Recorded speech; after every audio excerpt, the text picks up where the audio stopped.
Ka wang a ling bu nang yak e yu hei drak su nang a. Ka wang a ling bu nang ya e te hok e phật nang a. Ka wang a ling bu nang mực e ku lak te le nang a. Ka wang a ling bu nang na e ye chai pe ngo nang a.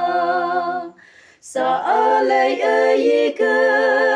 yung wan pa o ngo nang wo e ta sun ngo nang e meng chan ya nang e nu win pha la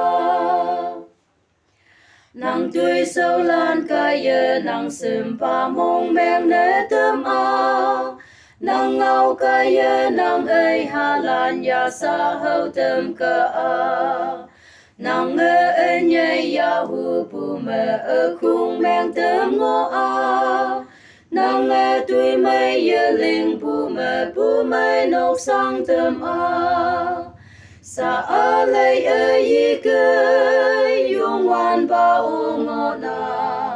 nang wo e ta son ngo nang meng chan ya nang nu win pha la nang long nok ya nok te e ka wang pi win nang a sing yu ngin yu te chang e pu mai nok phai ya nang a